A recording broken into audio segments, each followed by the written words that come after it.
Polémique avec l'installation d'une crèche par Laurent Wauquiez dans le hall de l'hôtel de Région. Pic d'activité chez les producteurs de sapins de Noël dans les monts du Lyonnais. Enfin, l'Asvel qui s'impose hier soir face aux Allemands d'Oldenburg 76-69. Il est né le divin enfant, jouer au bois, résonner musette. L'initiative fait bondir les défenseurs de la laïcité. Laurent Wauquiez vient en effet d'installer une crèche dans le hall de l'hôtel de Région et il assume. Vous savez, une crèche au moment de Noël, c'est festif. C'est nos traditions, notamment la tradition de la Drôme provençale. Après, est-ce que cette crèche est une menace à la laïcité ? Il y a vraiment des gens qui, dans notre pays, se sont fait une spécialité de lancer des polémiques en perdant toute trace de bon sens. Ce qui est une menace à la laïcité, c'est la burqa. Ce qui est une menace à la laïcité, c'est le salafisme. Dans la laïcité, le principe de base, c'est qu'il n'y ait pas de manifestation dans les lieux publics, de manifestation donc d'ordre religieux. Et il n'y a jamais eu dans cette région, il n'y a jamais eu l'opportunité d'avoir une crèche. Un coup de com', provocation, c'est assez révélateur du style Wauquiez en général. Depuis un an qu'il est arrivé ici, président de région, il nous montre qu'il aime provoquer, qu'il aime faire débat. Et oui, pour moi, c'est vraiment révélateur de Laurent Wauquiez, cette manière de fonctionner. Pour ce qui est des recours, évidemment, nous n'excluons pas un recours au tribunal administratif.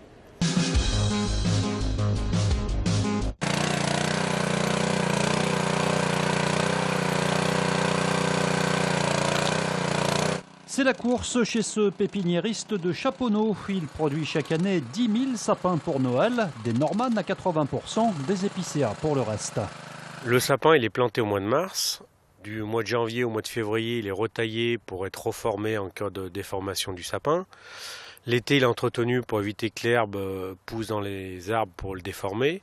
Pour un épicéa, le sapin traditionnel qui perd ses aiguilles, en 4-5 ans, on arrive à faire des sapins d'1 mètre. Il faut 7 ans pour faire un 2 mètres. Un Abies Normann, le fameux sapin qui perd pas ses aiguilles, pour faire un 1 mètre, il faut 6-7 ans et il faut 10 ans pour faire un 2 mètres. Les arbres sont coupés seulement 48 heures à l'avance, fraîcheur garantie. La clientèle est principalement locale. Les 10 000 sapins sont principalement pour le Rhône. Moi, je trouve plus logique quand même de vendre un sapin qui a été produit ici. Au niveau carbone, il est produit ici.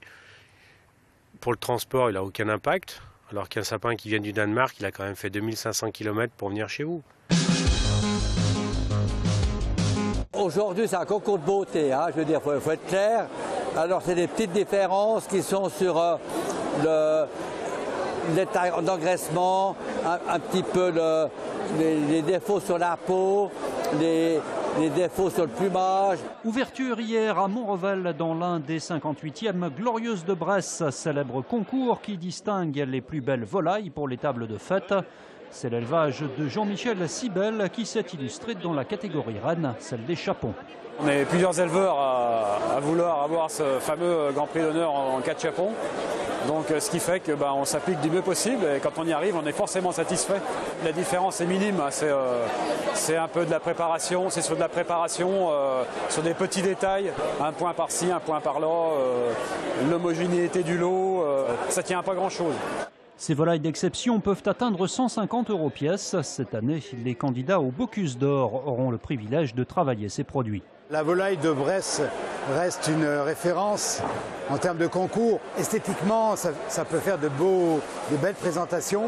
Et puis ça permet aussi de multiplier des recettes intéressantes parce qu'il y a des cuissons un peu différentes entre la cuisse, le filet, etc. Pour ce Bocuse d'Or 2017, on a choisi la poularde de Bresse, je tiens bien à le dire, la poularde de Bresse, parce qu'elle était la première pièce qui avait été choisie pour le premier concours Bocuse d'Or en 1987, gagné par Jackie Fréon. Battu lourdement en Pro A samedi dernier face à Chalon, l'Asvel s'est repris hier soir en Ligue des Champions. La Green Team a battu l'équipe allemande d'Oldenburg 76-69 et enchaîne donc une 6e victoire d'affilée en Coupe d'Europe. Un succès qui semble timidement effacer la déception de ce week-end. On a un peu pris l'eau. Le plus important, c'était passer à la suite. Voilà, on a peu de temps de repos. Et voilà, d'enchaîner avec la Coupe d'Europe, c'est assez fatigant, épuisant. Donc, mais c'est vrai, on doit prendre ça pour avancer, quoi. Cette défaite, on doit la prendre pour avancer. Et voilà, c'est une bonne chose qu'on a faite ce soir. On a dominé le match. Grosse satisfaction sur ce match, les 13 points de Charles Cahudy, meilleur marqueur de l'Asvel. Une victoire qui permet aux hommes de Tony Parker de prendre provisoirement la tête du groupe C. Je pense que l'on a été les plus agressifs, mais ils sont restés dans le match grâce au rebond offensif.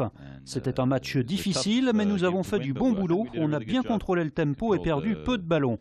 C'est une victoire importante. Ils sont maintenant 2 points derrière nous et on peut se concentrer sur le prochain match contre Neptunas. Un match contre le deuxième de la poule mardi prochain qui aura donc des allures de finale de groupe.